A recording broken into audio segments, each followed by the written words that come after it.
నేనైతే ఇండియాకి రాక 2 ఇయర్స్ అయింది. అందులో 1 ఇయర్ ప్రెగ్నెన్సీ అని బాబుయే ఉండే. మా బాబుకి ఇప్పుడు 2 మంత్స్ 2 వీక్స్ అనమాట. నేను only daughter to my parents. నాకు ఫస్ట్ బాబు కాబట్టి వాళ్ళు చాలా ఎక్సైటెడ్ ఉండే. ఎప్పుడెప్పుడు వస్తారా అని వెయిట్ చేస్తుండే అనమాట. సో మాకు గ్రాండ్ వెల్కమ్ చెప్దామని చెప్పేసి మా మమ్మీ బాగా అట్లా డెకరేట్ చేయించింది. సో మేమైతే ఇంకా లోపలికి వెళ్ళడానికి రెడీ అయినాము. ఇక్కడైతే తెలుసు కదా సూర్యాపేటలో మంచిగా మా కాలనీ అయితే చాలా ఫ్రెండ్లీగా ఉంటారు.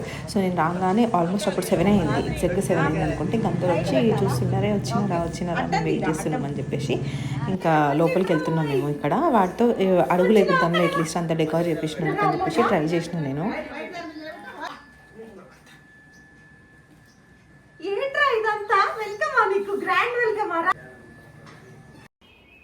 మా మమ్మీ కాల్ చేసి చెప్పిందంట వాళ్ళకి కరెక్ట్ ఒక 1 అవర్ 2 అవర్స్ ముందు మేము వస్తాము ఇంకొక 2 అవర్స్లో అని చెప్తే వాళ్ళు వచ్చి డెకరేట్ చేసి వెళ్ళారనమాట. బాగా డెకరేట్ చేసినారు అని అనిపించింది. వాడు కూడా ఆఫ్కోర్స్ జర్మనీలో ఇంతగానో ఫ్లవర్స్ కనబడే వాటికి వాడికి కలర్ఫుల్గా బాగా అనిపిస్తుండే. ఊరికే చూస్తుండే ఫ్లవర్స్ని చాలాసేపు.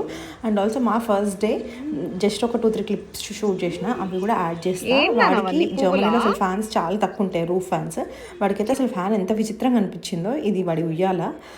ఇక్కడ మంచిగా పడుకొని ఫ్యాన్ని చూస్తూ ఉన్నాడు. అసలు ఎందుకు తిరుగుతుంది ఇది ఏంటిది అని చెప్పేసి రోజుకి ఇప్పటికి కూడా 2 అవర్స్ కనీసం చూస్తుండే ఎవ్రీడే. అండ్ ఇది ఒకటి అమెజాన్లో ఆర్డర్ పెట్టిన. ఇన్స్టాలో చూసి మంచిగా అనిపించింది. మా మమ్మీ కూడా పంపించింది లింక్. బాగుంది అని చెప్పేసి ఆర్డర్ పెట్టిన. బాగా చూస్తున్నాడు కూడా.